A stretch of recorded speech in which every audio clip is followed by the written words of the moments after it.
Hey guys, and welcome back to another video.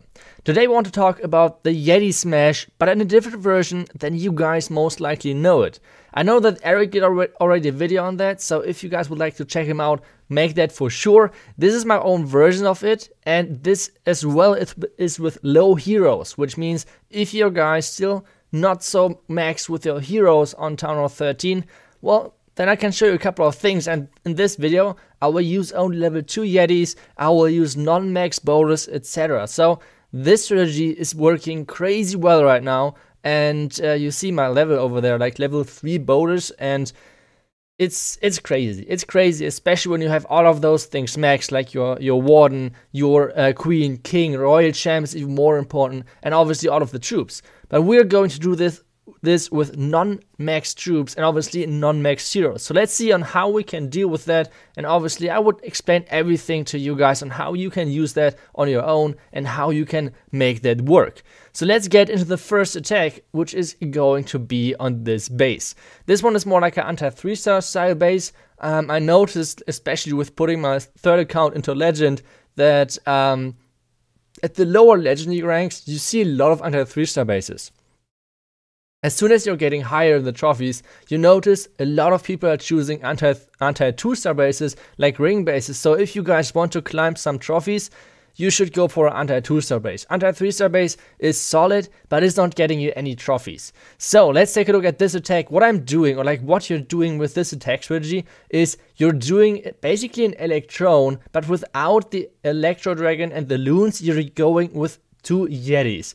The goal in this is to take out something behind the wall, which makes sure that your queen is having a nice queen walk. For example, on this one, we had 2 expos behind this wall, which would have made it really hard for us to access those. We would have needed to bring wall breakers and stuff like that, but with that, just using the blimp over there, we take this out right to the beginning. Another option, like a high value building, is obviously the town hall, and then you can go for funnel as well. But to that, we'll come to that a little bit later in the video. For now, we took out the eagle, and another thing which this blimp is doing, since it's ground, it's luring always the clan castle. This means even lava hounds or dragons or whatever are getting lured, because for example, if you did an Electron, which means like with the Electro Dragon and loons, it means lava hounds, for example, would not come out. So this is a huge thing.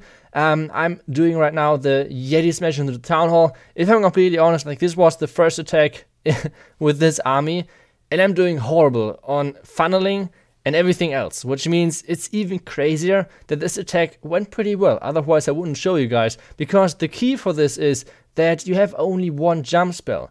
In my opinion, using another jump maybe, or even earthquake, is a lot of waste of spells, because I feel like having so many rages makes you super flexible. Especially you can just use a warden walk, you can use the heavy queen walk in the beginning, you have wall breakers, so that's no problem for you if you want to charge for an inferno tower and then do the Yeti Smash. So I feel like having all of those rages and even free spells with you gives you a lot of flexibility, which is missing if you're adding up another jump spell.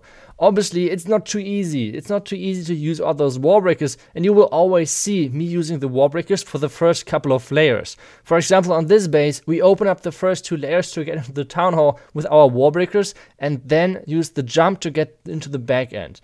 Like I said, this attack looked really bad, but actually it's doing pretty okay. The next thing, you have a lot of loons. Normally you try to send them in with your main push to make sure that your healers are safe, but since on this one the healers went onto the outside with my main boulder and Yeti squad, I decided, okay, let's save the loons for now and well, just get the triple anyway. Like, I mean, it's crazy. Like, Yetis are still so crazy strong.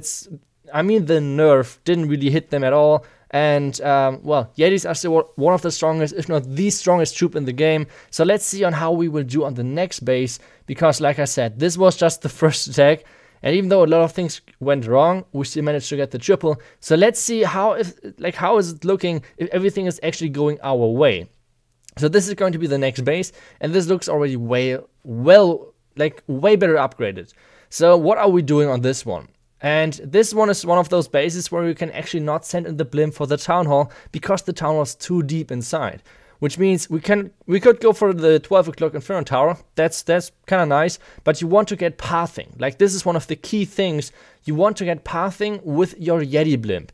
So what I'm doing over here is I'm using my queen to lure the enemy clan castle kind of early and funnel the bottom side. The next thing what I'm going to do is I'm using the blimp to funnel the other side to make sure that everything is actually going into the base and going into that area where I want to have my troops go to.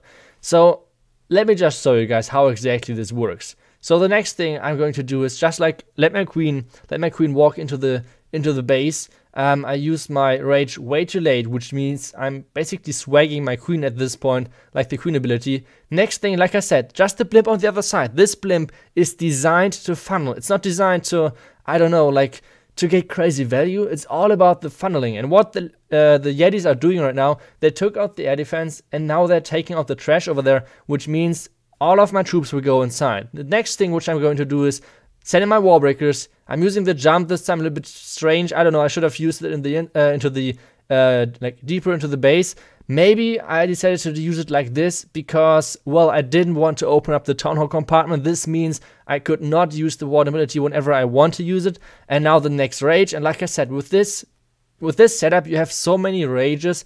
It's super crazy and a lot of fun. And especially, this is not as easy as if you would bring like more jump spells, because like I said, you rely on your wall breakers, but in the end you have more flexibility with your rages and the free spells. So now the army is pushing deeper through the base, and well, we still have a couple of spells and cleanup troops left. For example, the minion on the right side and the archer as well, and then obviously like one poison, which we didn't really need against the enemy electro dragon in the clan castle. So yeah, looks really good. A lot of troops are still left, and once again, guys, remember, all those attacks are done with low-level heroes and Town Hall 11 troops. Like, I have not even upgraded my boulders yet. I think, like, at the Yetis are level 2 as well, which means those, like, the levels are level, I think, Town Hall level 11 and 12 a little bit. So, yeah, it's crazy. This strategy is completely crazy, especially against all of those kind of compact bases, and the only thing you need to be really creative. That's like a huge thing, especially with the wall breakers. If you cannot place wall breakers, then you might want to change one rage into a jump, but if you can train and you can master the wall breaker setup, it's way stronger, but you need to master it. That's like a really important thing. So let's take a look at the next attack, and this one is going to be another anti-3-star base. Like I said, a lot of, especially at the lower level, a lot of anti-3-star bases are being set up, so normally this is even easier for this strategy. So this time, what we're doing, we're going for the Town Hall. Like, you can take out basically whatever you want with this blimp. So what I'm doing, 2 loons in the beginning, then the blimp in behind, rage on the Town Hall, and then the blimp will activate the Town Hall with the death damage basically, and then the Yetis itself, or like the Yeti mites, will completely wreck the Town Hall. That's how it works, and that's how it will work every single time. And it's just crazy. Like, this strategy is completely nuts, and the next thing what I'm going to do is like lure the clan castle out. Like I said, this is a nice thing which is the Yeti blimp doing as well, luring the clan castle out so you can get rid of that early on, so you do not need to have your troops facing the enemy clan castle inside the base, which means, like, for example, if you lure out 3 ice golems and you would need to face them in the base, it would be super annoying. But with having the CC out kind of early, that's super nice. You do not have to worry about any ice golems whatsoever. And well, yeah, here's spell in, Warden ability and like Warden in behind, the bonus in behind, Royal Champion from 9 o'clock, because we cannot reach the Inferno Tower, and this means we do want to take that out. Perfect placement for our Royal Champ. Now the Warden ability to make sure that we're getting actually deeper into the base. Jump spell to get access to the last couple of Inferno Towers and Eagle, etc. And then just rage it. Just rage it all the way. Another freeze for the scatter shot. Like, scatter shots are super annoying for your army, but since you have the freezes, that's no problem at all. And you can see, like, it's such an overpowering attack. It's crazy. We still have our Royal Champion ability. Even though she's only level 7, she's still dealing damage, so that's not too bad for us. Just a couple of cleanup wizards, and that's it. And this base is completely dragged. 1 swag queen ability, 1 swag Royal Champion ability, And well, we didn't even need the wall breakers. That's nice. So no wall breaker needed on this one. And like I said, guys, we're having a couple of more anti-3-star bases, and obviously another anti-2-star base. Like, it's a really good mix down here, so it's a really nice test for this strategy.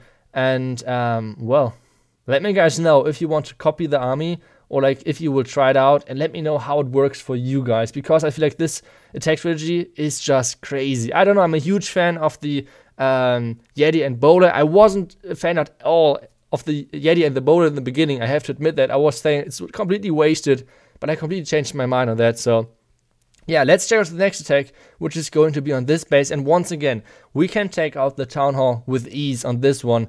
And let's see if we can find anything else. We could go for the Eagle as well, but there's a Sweeper which is pointing that way. It's always a little bit annoying to go against a Sweeper with the Blimp. So we will just go for the Town Hall. We will rage it up, and as soon as the Town Hall is getting activated, we should just take it out. So even though there's the Tornado Trap, we should be able to take out the Town Hall, because like the raged up Yeti mites, they're dealing so much damage. It's crazy, and I don't know. It's just like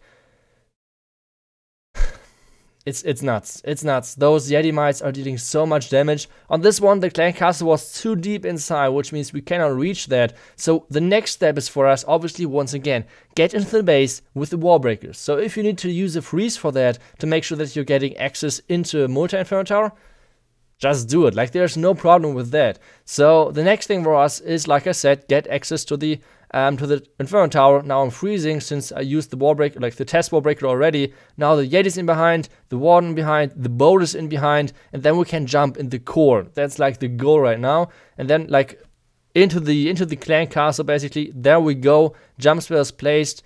Another raid should be placed really soon as well. The scatter shots is dealing a lot of damage, but we can just use the Warden ability in a second. And we have, once again, our loons flying in front of our kill squad. And then you want to have 1 or 2 loons in the Warden ability. And this means your healers will never die. Like, your healers is the key, or like the healers of all are the key for the success of this army. And if you can have your healers staying alive over the entire attack, it's going to be either a time fail or a triple. Like, there's no other chance for you. So the reason why you're sending in a couple of loons is you want to soak up every single black mine which is in your way. And since you can just use like 2 to 3 loons into your main kill squad and then use the Warden ability, which means like 1 loon could actually soak up like 2 to 3 black mines, which already happened to me a couple of times. So this is crazy, and it has really basically no counterplay as defender. Like, you want to hit the black, you want to have the black mines hit the healers, but without having them too deep into the base, it means the healers are getting hit way too late. And if you have the healer, like the black mines in the beginning, it means those Kirkudoons are like tanking them like nothing. So this is the big thing why this strategy is strong as well, and why you should always bring a couple of loons in your main kill squad. So let's take a look at another base, and this is going to be once again an anti-2-star base, one of those really annoying ones which you normally do not want to attack with Yeti Smash or any ground army. At least I don't like them for ground armies. I like them way more for Lalo, but that's a different story. So let's take a look at this one, and something which I like to do is always go for the Town Hall. Even though it's defended really well with all of the expos and all of the damage, it's normally a good thing to go for. So yeah, I always try to delay the healers a little bit, because sometimes you know that the how do you say it, like the black mines are switching the targets and going to your healers. So this is why I always try to delay my healers a little bit and make sure that they're like things like this are not happening. And then you will always see me using a couple of wall breakers in the beginning of an attack in front of town halls. The reason for that is it's kind of often and kind of usual, like it's pretty normal, that some defenders have actually their tornado trap in front of the town hall. The goal for that is if the queen is actually stepping into the tornado, the queen is getting rotated into the town hall, which means the healers are getting targeted by the town hall as well. And this is a really bad thing to happen. So this is why I'm always using a couple of wall breakers in front of those town hall compartments, just to make sure that we actually get those triggered. So the next thing which we are going to do is just send everything in there and let them beat through the wall and as soon as they beat through that, we can just use the next jump to get access to the back end. So our Royal Champ at the same time is dealing quite some nice damage. And on this one, actually I just forgot straight up the loons to send them in as well. So I'm using really late Warden ability right now, and this means my Royal Champ is even getting the access to the bottom. And now we're sending in the blimp kind of late. Like, there's no perfect way, or there's no classic way on how to use the blimp. You can always be really flexible with that. You can use it in the beginning for funneling. You can use it at the end if like you see, okay, this Inferno Tower is still standing, you want to get rid of that. It's totally up to you. And we have still 2 freezes left. We're waiting with them because we want to freeze the enemy Royal Champ, because like the Royal Champ can deal a lot of damage if she's staying behind a wall, even though she's not max level. But either way, this means she could deal a lot of damage and a lot of trouble to our Yetis. And well, this is why we're keep freezing her, just to make sure that she's not dealing too much damage to our Yetis. And then, well, just clean up the back end with our wizards and archers. So yeah, guys, let me know what you think about this army. I like it a lot. I'm using it right now on iTzu to push it a little bit more. And yeah, it's crazy fun. Like, it's crazy fun. You can be really creative. And this army is just wrecking bases in Legend League. So I hope you guys had fun. I will see you guys tomorrow in the next one. Until then, see you guys and bye-bye.